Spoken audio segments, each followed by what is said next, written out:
Hello and welcome to the Illinois Wesleyan University Titan Talks webinar series. I am Adrienne Powell, Director of Alumni Engagement, and I'm so pleased that you all are joining us today for this series of Titan Talks.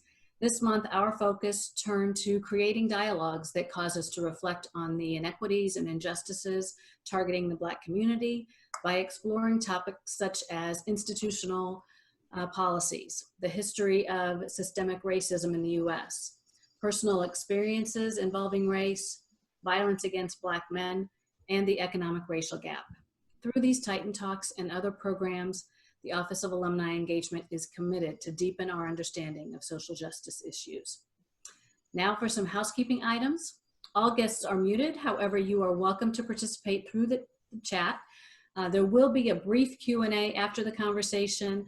Although I did give license to the speakers to, just keep going. If it's going good, we don't want to interrupt that. And so if we don't get to your questions, I apologize, but we want to make sure and get the full breadth of this conversation.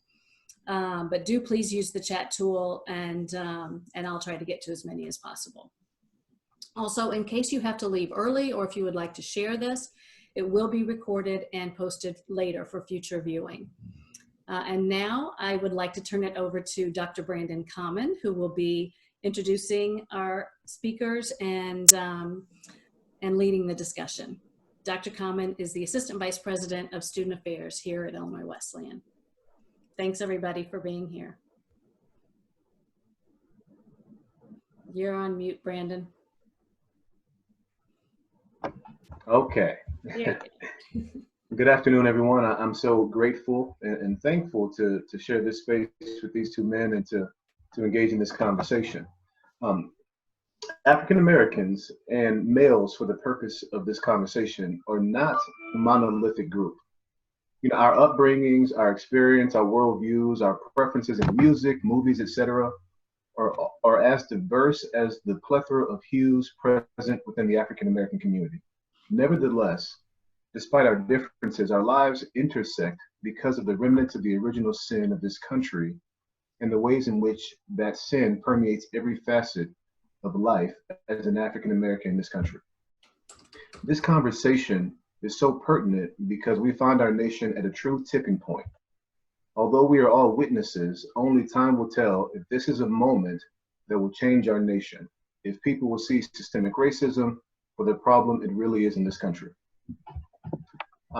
Before I get to our panelists, I want to say that I'm pleased to share this space and engage in this intergenerational dialogue on topics at the intersection of race and with this father and son duo. I call this a dynamic duo because these are two very accomplished men. As I prepared for this discussion, I couldn't help but to be drawn to a quote from the book Between the World and Me, where Ta-Nehisi Coates writes to his son, "Black people love their children with a kind of obsession. You are all we have, and you come to us in danger." I want you to let that sink in for a moment as we prepare for this conversation and to hear from a father and son on a variety of different topics. So, who is his father and son? David Wilkins is class of 1974. He retired from the Dow Chemical Company in March of 2014 after 25 years of service, where he held multiple roles, including vice president and general counsel and director of ethics and compliance. He served on the board of trustees of Illinois Wesleyan University until January 2018 and is a member of the bar of the Supreme Court of the United States and an emeritus member of the Michigan State Bar Association. Wilkins and his wife Lois reside in Sarasota, Florida, where they both are active members of the Association for the Study of African American Life and History. Thank you, David. Thank you. Good morning. Yes, good morning. Then we have Nathaniel Wilkins, class of 2017. He is currently studying at Adler University in Chicago, pursuing a doctorate in clinical psychology. Nathaniel serves as the president of the Black Student Association at Adler and is also currently completing his clinical training in therapy at a Safe Haven Foundation and as well as Oak Park Counseling Center. Nate's research interests include Black male socialization and historical trauma, and he is currently completing a dissertation where he's exploring Black men's lived experience of police brutality in the media. After graduation, Nate hopes to offer culturally sensitive therapy and testing to children from Black and Brown communities. Good morning, Nate. Morning. Thank you for having me. Thank you. So I know our time is short, and I want to hear what these two gentlemen have to say. So I'm gonna go ahead and start us off. So Nate, your research interest, I couldn't help but to be drawn to it, and I was hoping that you could take a few moments to tell us about your interest, what drew you to this work, and then what have you found so far?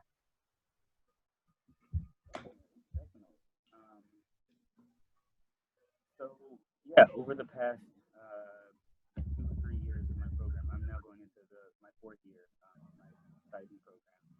And over the past 2 or 3 years, I've had the pleasure of working under a close professor of mine. Can you hear me now? Yep. Okay, cool. I've had the pleasure of working under a close professor of mine, Dr. Rabiatu Berry, and her research interests are Black male socialization. And as you mentioned in my intro, that's also an interest of mine, Black male socialization, the effects of racism on Black men and the Black community, and also historical trauma. So I will briefly talk a little bit about 3 of the research projects that I've had the pleasure of assisting in and working on. And first, I'll start with the Black male socialization piece. So 2 years ago, Dr. Berry's research team and I started data collection on a study that we called the Vignette Study. And we were really looking at dyads of Black fathers and their sons, and presenting them with vignettes that centered around themes of racism, themes of race and gender, the intersection between the two, and also views towards femininity. And we conducted simultaneous interviews. So I would conduct an interview with the son of the dyad, and another researcher would conduct an interview with the father, and ask them basically, after they read the vignette, how the sons would deal with that interaction, and also asked the fathers how they would tell their sons to navigate the situation. So following that, we really compared the answers that we got from both qualitative interviews and saw, what it was that Black sons were getting from their fathers and what it was that Black fathers wanted to give to their sons related to how to deal with race. And the biggest conclusions that we saw from that research is, there were a lot of messages that Black fathers were giving their sons around, wanting them to have agency in their lives, wanting them to be able to stand up for themselves if they feel that they're being wronged in a situation. But those were also juxtaposed with very, very strong desires for their sons to stay alive and for their sons to return home that day. So there's a lot of conflict in trying to rectify those two things, wanting your son to be autonomous and have a voice, but also realizing the realities of racism and knowing that speaking out in the wrong instance, in the wrong circumstance, can be very dangerous for their lives. So that was the first research that we sort of looked at. I've also done some research looking at the effect of racism on Black men's career decision-making, self-efficacy, which is basically how, confident Black men feel in their respective workforces, how they feel they can move about in those workforces. And also we wanted to see how racism affected their outcome expectations, how positive or negative they believed their efforts would allow them to achieve in their respective work settings. And we found that among the Black men that we sampled, we sampled 113 Black men over the age of 18, that overall there were relatively high levels of career decision-making self-efficacy. So the men were confident in their abilities. However, we also found relatively low levels of vocational outcome expectations. And, you know, there can be a lot of implications of that, but we believe that this is the case because a lot of these Black men had a very clear awareness of racism and a very clear awareness of working within an oppressive society, within an oppressive system. So while they feel confident in their abilities, it may be very possible that they realize that there will be barriers that they will have to go up against, and that may affect their outcomes. And then thirdly, the research in historical trauma that I did was with one of my professors, Dr. Geraldine Palmer at National Louis University. And we were really looking to see if there is a presence of historical trauma within the Black community, because there's a lot of research on historical trauma within, you know, specific communities. The majority of the research right now is in Native American communities and stuff like that. So we're trying to add to the literature on historical trauma within the Black community. So we gave a quantitative survey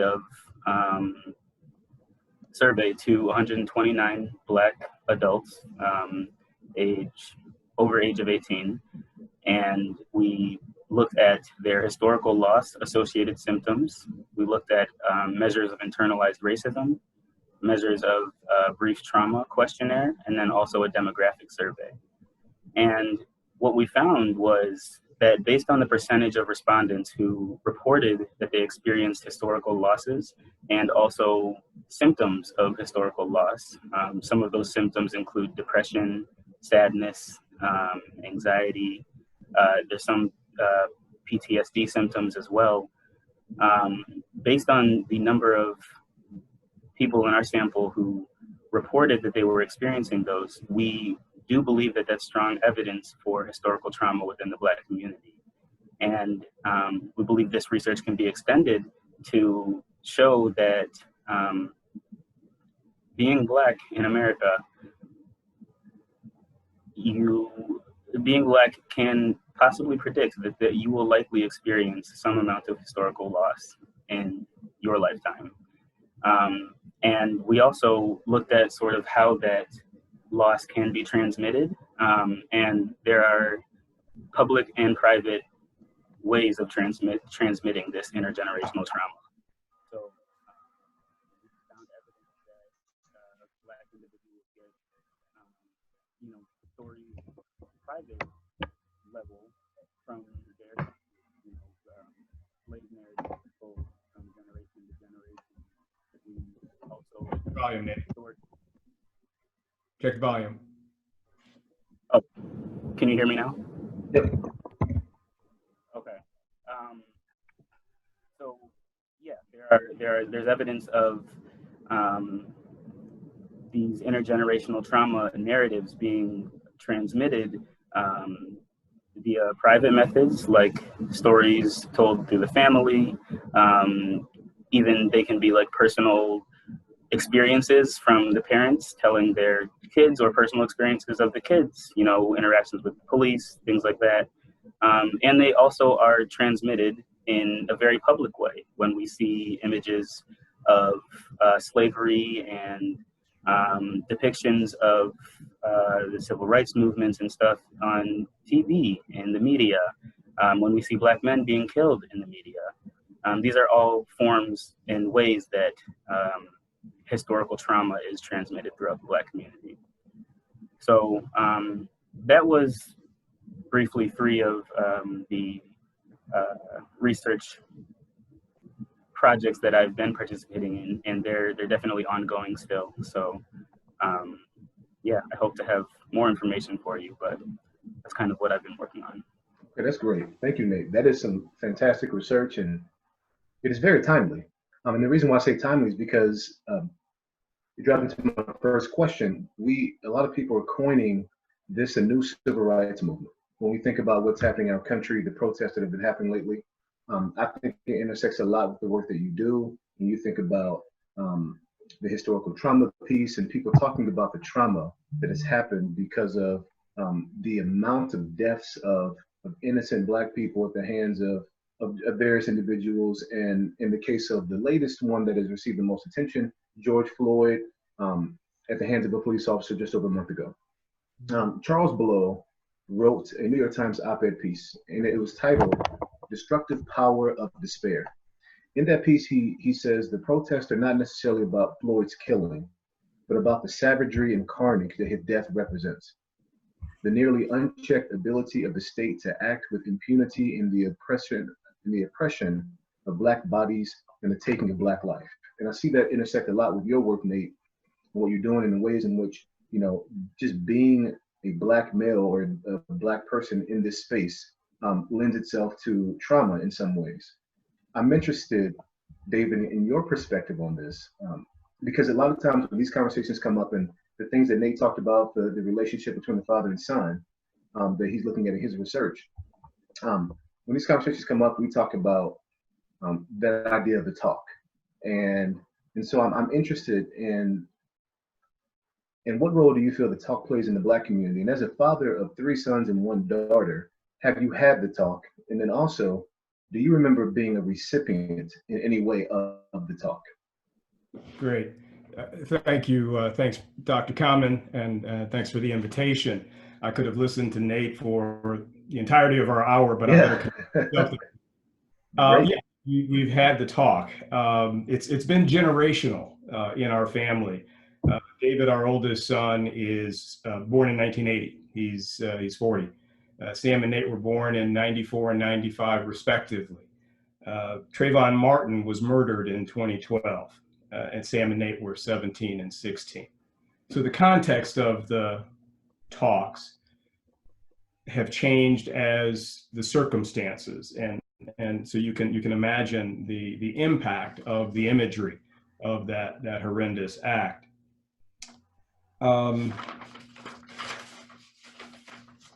The talks with all 4, our daughter included, Ebony, our oldest, have really been more of an ongoing dialogue, a recurring theme.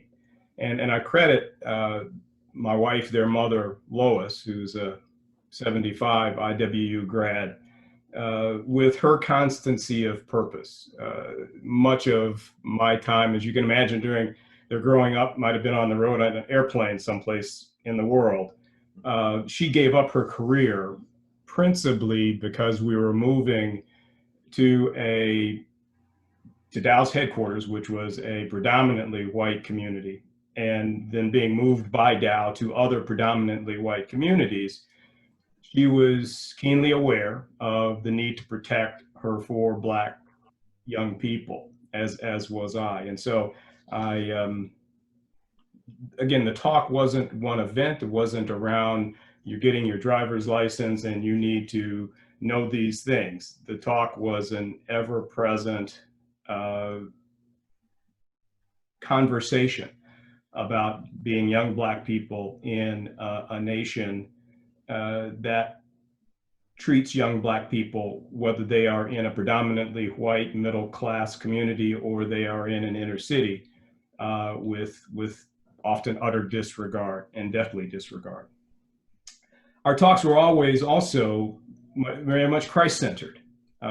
We wrestled with the issues of racism, fairness, expectations, ours and theirs, and achievement, but was always with the confidence that Christ was in control. And so as Black parents, prayer was a daily experience, often and always focused on our children. And so, yeah, the talk was real and continues to be. I think one of the joys of being at this stage in our lives is our exchange of information, continuing the talk, if you will, through what I'm reading or what they're reading, what they're experiencing, what we're all experiencing in this time. And it's wonderful to have intelligent young people involved in that exchange. My personal experience is really quite similar to my children's.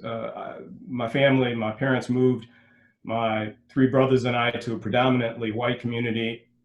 I was 8 years old and had never had a lot of interaction with white people up until that time. I specifically recall, it must have been my first day at this all-white school, coming home and expressing some consternation to my mother over the behavior I had observed in one of my white classmates toward his mother. Frankly, I'd never seen a child speak to an adult in that way, and so I needed to share that with my mother. And she explained very clearly that would not be me. That, and somewhat of a humorous way, but also recognizing that I was going to have a very different experience than previous 8 years. And so we talked about needing to be better, to perform at a higher rate. Frankly, as you know, most Black parents tell their children, you're going to have to be better. You may have to be twice as good as your white classmate or your counterpart. And that was very much a part of that same message. That more would be expected of me, and that I would not be given, a pass. My behavior wouldn't be excused. My father spoke fewer words, but made an equally powerful impression by how he carried himself. So yeah, we had that talk with my parents, my brothers and I, and I'm glad to say my brothers and I continue to have that talk as we age and raise our children and grandchildren. That's great. That's great. I appreciate you talking about your mother and the lessons. I remember my mother saying, you may not get everything you work for, but you will work for everything you get. That's just something I thought about in terms of, just that perspective of you can do everything right and still not necessarily get it, but you can't go wrong and think you're going to get what you need to get in life. Nate, you want to chime in on that topic about George Floyd and kind of the impact on your life and your perspective and things of that nature? Yeah, definitely. First, I would echo a lot of, what my dad said about, the talks that we had, because they definitely are an ongoing thing that we continually revisit. We have weekly Zoom calls, and I feel like race and racial issues definitely come up, in some way, shape, or form in those meetings. So it is an ongoing topic. I would say that my view of there are a lot of different thoughts that I have on the whole George Floyd incident. Is my sound okay? You good? Okay, cool.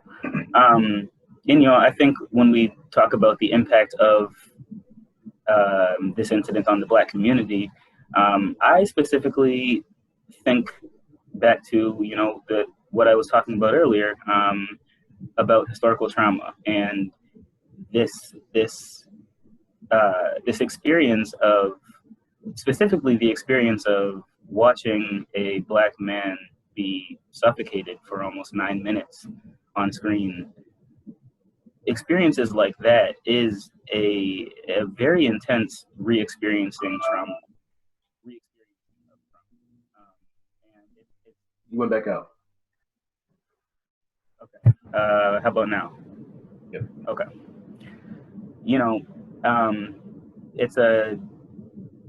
It's a great example of vicarious trauma.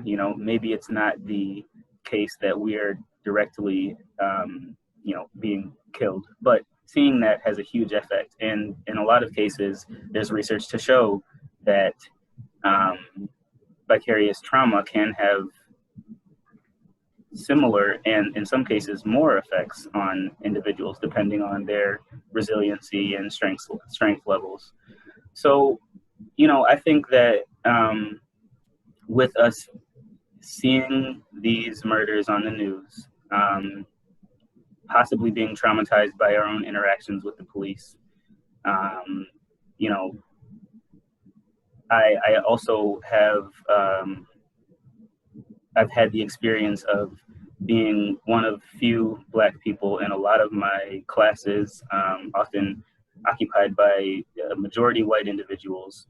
I've had the experience of having to try and argue or reason with ignorant comments that come up, where people are trying to justify these murders, saying, you know, look at their history, look at this, that they were doing this crime, you know, so that means that they would deserve to be killed by the police. All of that is just traumatic, and I think that while we're definitely going through a collective racial trauma as a Black people, and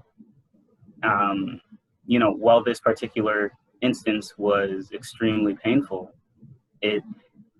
every time that we see this happen, every time that it happens in the Black community, it's extremely painful for us. And I think, frankly, it's pretty absurd that it took a public video of an officer kneeling on George Floyd's neck for 9 minutes to get a public outrage or outcry from non-Black people. So, you know, I think mostly, I think it's good that it has become in the public eye. I'm just very wary. Vlog is back up. Okay, how about now? Okay. I'm glad that this has gained as much attention as it has, and I'm glad that there are allies and people coming out of the woodworks. But frankly, like, we need to keep that same energy. This has been an issue that Black people are dealing with, have been dealing with for generations, and people need to recognize that and wake up. Yeah, I agree. I think one thing, and thank you for that. Thank you for those comments. I think one thing that where we are right now, it's really raising a lot of questions about inequalities in our country and how we look at difference and how certain groups are treated in our country. And I appreciate that. That's one good conversation that is continuing to emerge over the last several weeks in my personal conversations and things of that nature. So I'm interested in your thoughts, both of your thoughts on issues around inequality in this country. And I just wanted to grab a few stats just to kind of give us an understanding of inequality. There was a recent study of 222 white medical students and residents, and it revealed that 50% of them endorsed at least one myth about the psychological differences between Black and white people. For example, Black people's nerve endings are less sensitive, so they are less susceptible to pain. Now, we know the sobering implications this can have on healthcare. If you have doctors who have myths, and they believe myths and different stereotypes about different communities. Is when we look at education, we know that nationwide, school districts with the most students of color, with mostly students of color, receive 15% less per student in their state and local funding than white districts. We think about issues around wealth, that's very important in this country. African Americans own approximately 1/10 of the wealth of white Americans in this country. And that comes from the Center for American Progress.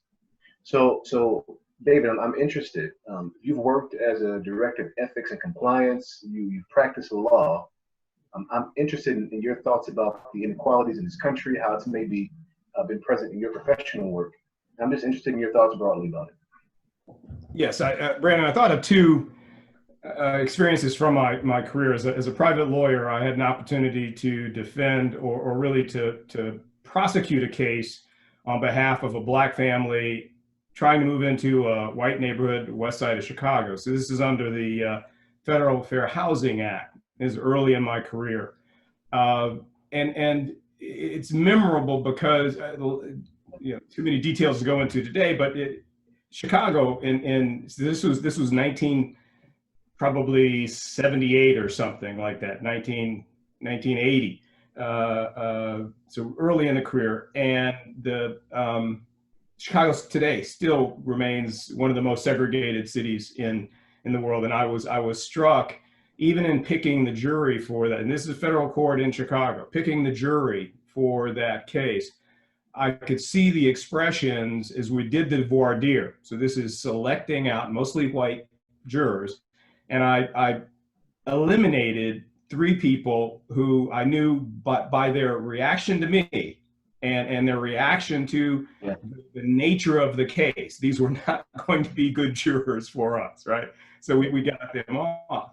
The second example from my Dow experience would be as director of diversity for them. So not the ethics role, but so I did this diversity job whose intent was to increase representation of people of color, women across the board, and worked at that for a number of years.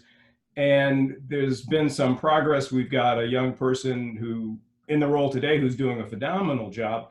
But in 2020, like with my fair housing case, women and people of color continue to be grossly underrepresented in corporations. And that includes in the C-suite and on the board. And so those are deeply seated inequalities, and both good examples of the inequality you refer to. I like this definition from a piece that Radley Balco in the Washington Post did, an article on racism in the criminal justice system. He makes the point it doesn't mean, so systemic racism doesn't mean everyone in the system is racist. It means that we have systems and institutions that produce racially disparate outcomes, regardless of the intentions of the people who work within them. So one of the opportunities we have in this George Floyd era is to better define for those who are interested, and white audiences in particular, because this denial, if you will, over years that there is structural or systemic racism, that it's an individual event. I mean, our president has said as much, and his national security advisor has said, the head of the Justice Department has said as much. They refuse to see this reality. You ask about my perspective more broadly, so let me give that to you. I don't believe our society has ever been willing to get to the root of inequality, of systemic racism. Nicole Hannah-Jones, who was the lead editor on the New York Times' 1619 Project, recently included in an update of that project, an article in the Times called "What is Owed?" a quote from President Lyndon Johnson back in 1965. This is a part of his Great Society effort. His speech was called to fulfill the rights, to fulfill these rights. And Johnson said, "Negro poverty is not white poverty. These differences are not racial differences. They are solely and simply the consequence of ancient brutality, past injustice, and present prejudice. They are anguishing to observe. For the Negro, they are a constant reminder of oppression. For the white, they are a constant reminder of guilt. But they must be faced, and they must be dealt with, and they must be overcome if we are to reach the time when the only difference between Negroes and whites is the color of their skin." This is 1965, okay? So finally, I think the statistics you cite are a small sample, and the literature today, both the popular and scientific, is marvelous in cataloging these inequities. But these inequities exist across every part of the society: education, healthcare, employment, housing, voting, and criminal justice. Is America prepared to get to the root of inequality, of systemic racism? That to me is the overarching question in this George Floyd era, Brandon. Okay, great. Thank you. Yes, 1964, that's, yeah, it's pretty daunting. A while. Yes. I'm going to move to the next question because, Nate, I'm really interested in what you have to say about my next topic. When we think about issues of presentation, and that's part of your research. I know scholars who research issues around masculinity often describe the ways in which men are expected to perform in society as fitting in a box. You know, I would argue, just based on my research and my experiences, that Black males also have that obligation or that expectation to fit into boxes in some ways in our society. And so my question for you is, what messages from society have impacted your presentation as a Black man? And then how have these messages played out in your personal and professional life? You can also sprinkle your research, of course. No, definitely. It's a great question. So I'll start off by briefly talking about some of the messages that I received as, you know, in my formative years growing up. You know, so I guess I would say that I grew up, so I grew up in more of a suburban area and went to school, more of a suburban area that was where I was one of few Black kids in the neighborhood, and went to school in the city where there were a much more Black students, and it was just much more diverse in general. During that time, however, I got messages from, you know, both from my Black peers and from my white peers, you know, about not being Black enough, or, you know,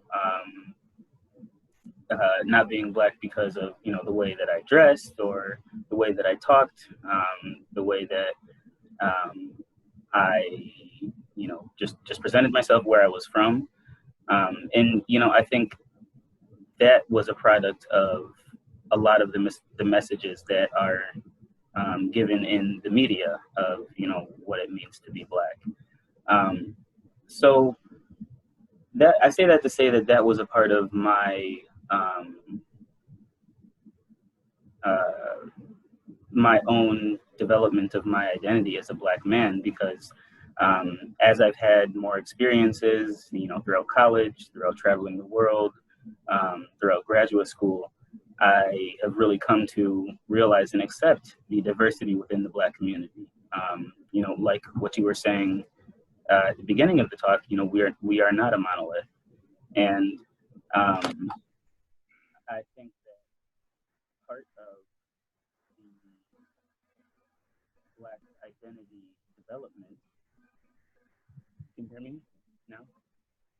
Okay. Part of the Black identity development is coming into that realization that Black people are, you know, you can be your own person as a Black individual, and that all these messages that we get from society that we have to be a certain,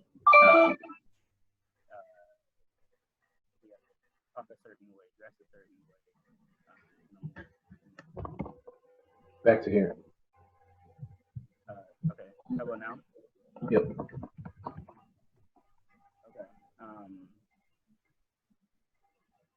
Yeah, so, you know, I think every Black individual has to go through their own process of fighting against a lot of these messages to come into their own identity. And if we're able to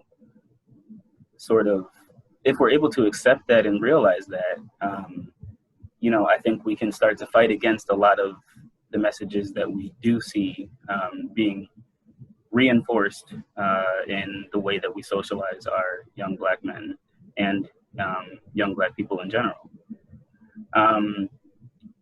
As far as, you know, societal messages that I have noticed,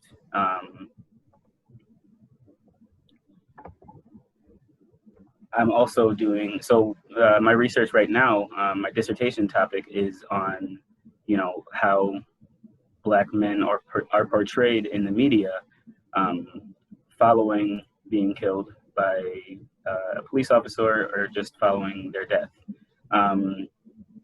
And, you know, what I see and what is portrayed a lot is that a lot of these Black men, like I said before, are dehumanized, are often demonized in the media, And, you know, we've seen this also happen for generations,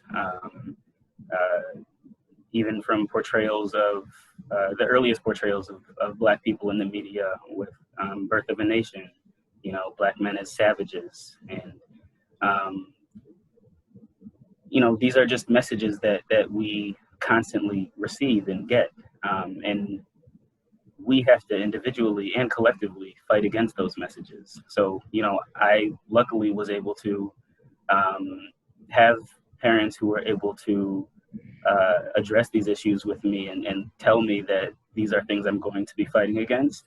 But the reality is, like, there is a lot of people in our community who don't have that pleasure and who don't have that that guidance to be able to know that they need to, or to be able to sort of fight against these representations. Because I think a lot of times when we see these representations over and over again in the media, we also, to some extent, can begin to internalize them. And that can be integrated into our own expectations of our lives and our futures. So, you know, it's something that we need a lot more awareness around, just the ways that we get these messages and the messages that we receive, so that we can actively start to fight against them. Great, thank you. Man, you know your research. That's good. I appreciate Birth of a Nation. I remember seeing that in college, and just talking about, I was an English major, and you know, just the, you know, what that meant. I really appreciate your perspective, and I really appreciate you know, how you're bringing your research and theory to practice and thinking about how you apply this in things of that nature. Thank you, Nate, for that. I want to be conscious. I want to get a few questions in, and I saw one that popped up. I have a few more questions, but I want to kind of give people what they want to hear. And I see one that says a Seattle leader indicated he has been stopped by police for driving while Black. Have each of you had that experience? And I've never been stopped for driving while white. So question is, driving while Black, is there something that you all have experienced? Yeah, I'll let you go first. I'll chime in too. But yeah, driving while Black, what you got to say? You want Nate to go first, or you want me Yeah, to you can go first. Yep. Okay. So an episode, this would have been in the mid-'70s. I was in law school. I guess I call it my Amy Cooper story. This is the woman who called on the bird watcher in Central Park. My brother and I were returning tuxedos after a wedding, hot summer day, and was driving my old blue car. We were in Winnetka, right? White suburb north of Chicago. And white lady passes us at a stop. We were laughing, the music was playing, and I noticed she pulled forward. There was a police officer in front of us. She pulled forward, and I could tell she was conversing with the officer. And I said to my older brother at the time, watch, because I knew what was going to happen. I'm in my second year of law school at this point. We proceeded off the green light into the next block, and within seconds surrounded by 4 different, you know, police cars from Winnetka, Wilmette, all around the area there. And they you know, had us out of the car, and I said to the first officer, I said, you're stopping us because this woman spoke to you. I saw that interchange. And he again, I was a law student and lost my cool and started spouting my constitutional rights to him. I reflect on that today, and again, prayer is a big part of this, because I could very well have been one of the unfortunate Black men who spoke out. We survived, obviously, and got back home. My father then took us down to the police chief's office, and we had a discussion about the incident. That was probably the most predominant memory I have of clearly being stopped because we were Black, and fortunately surviving because it just wasn't our day. Thank you. Nate, what, you have something to say about that? Yeah. So I personally have never had an experience of being pulled over or stopped by a police officer because of being Black. And I would say that most of my interactions I would say that the most poignant instances of racism and microaggressions that come to mind are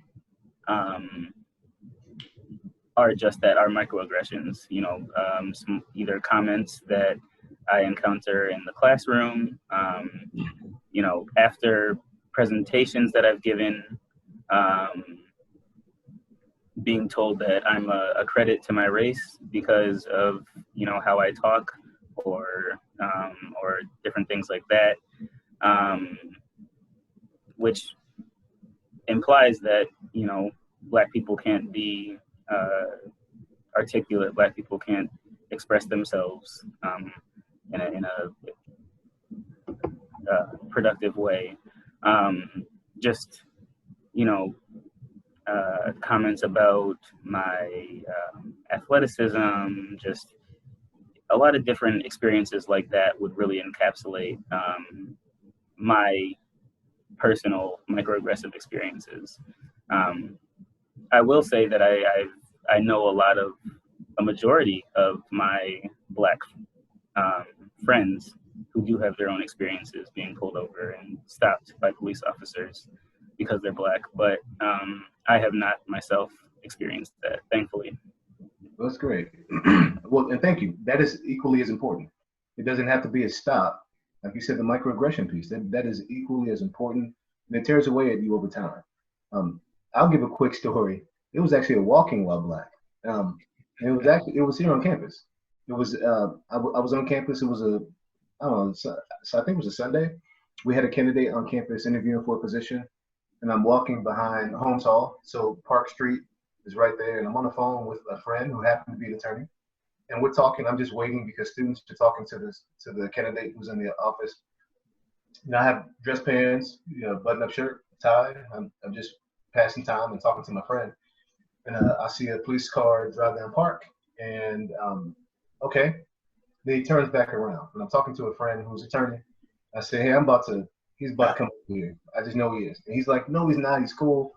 I said, okay. So then he drove back up Park by the chapel, and he turned around again. When he turned around the second time, I said, he's coming. And so sure enough, he parked his car by the multicultural house, and he started to walk over the grass toward me. I had my phone in my hand, again, friend, attorney.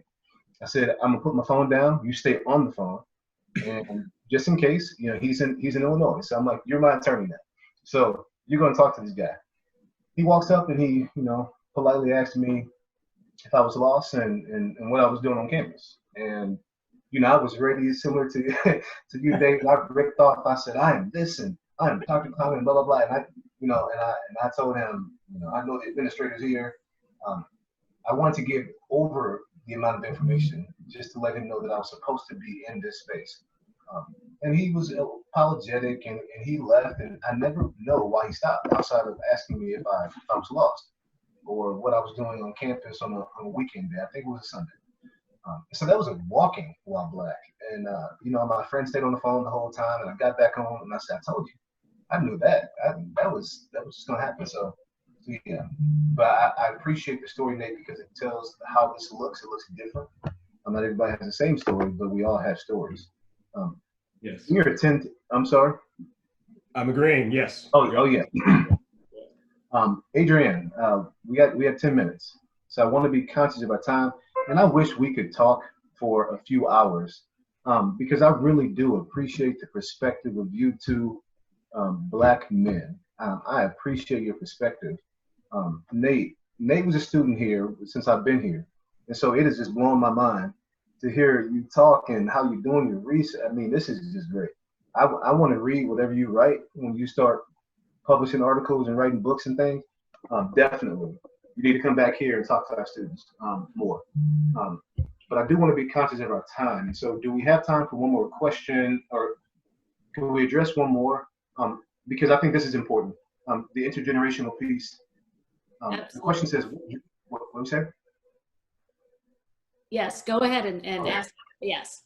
Okay, and we'll keep it quick, but I think this is important because of the intergenerational piece. What drew each of you to IWU? And then what experiences of racism did you encounter during your college years? I know we gotta be brief, but that's important because you're both alum of this school. I'll be really quick. I was an average high school student, not focused on college really until my draft notice arrived. Some of your listeners may not, but okay, this is about Vietnam era, and I got serious and happened to get the brochure from Wesleyan that same day, and figured this must be intentional. Went to had the visit, and had a good visit, and you know, one thing led to another. Got accepted, and it was a phenomenal experience.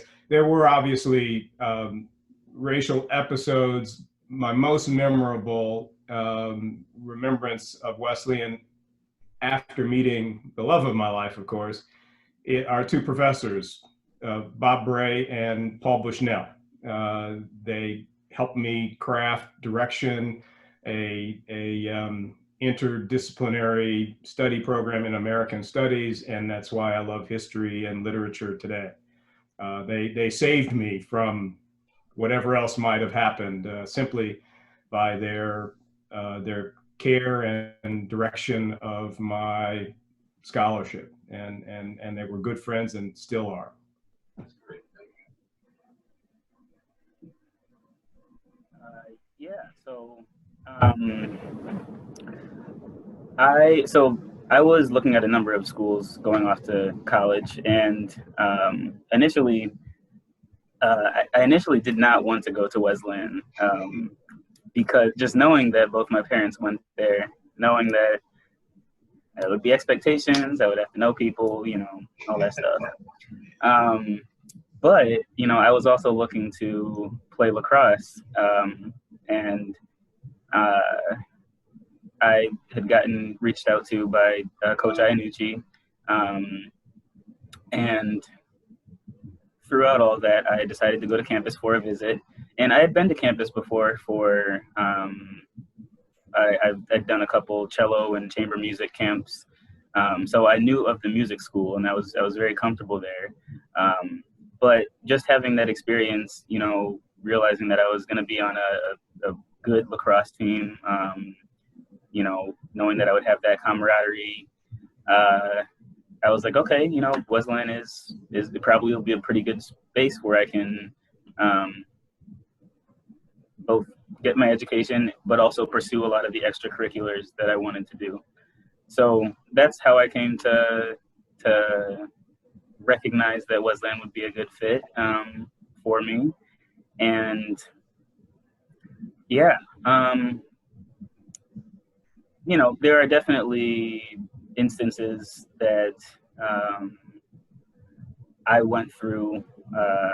You know, I was a member of a predominantly white fraternity at Wesleyan. There were a lot of ignorant comments that, you know, were that I often had to push back against or argue against. There were some instances of,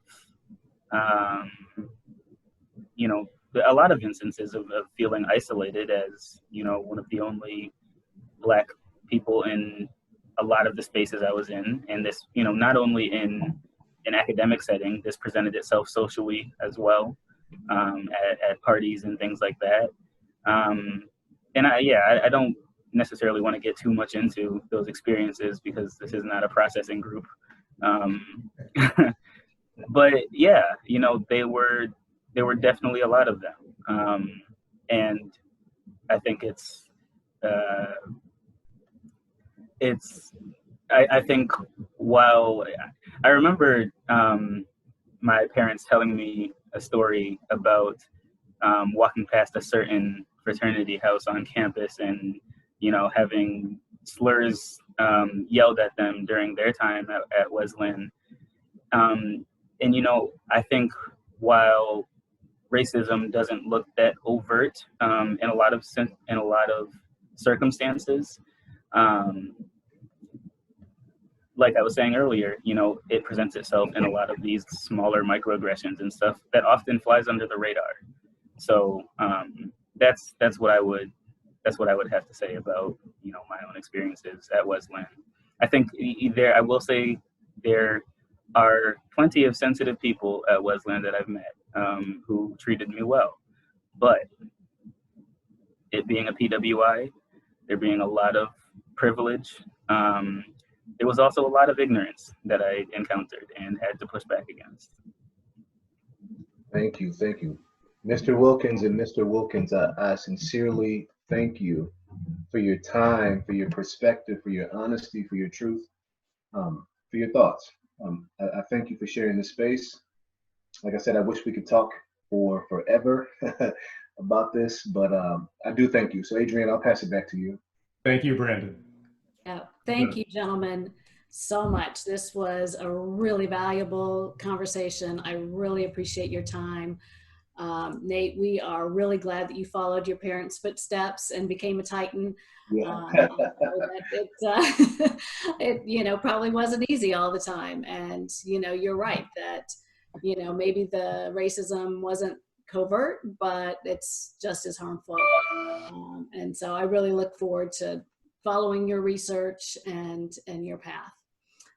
So thank you all, gentlemen, for engaging in this important conversation. Thanks also to those of you who joined us for this episode of Titan Talks webinar series. I'm sorry we didn't get to all of the questions, but you will be receiving an email with the survey later today, so we would appreciate your feedback.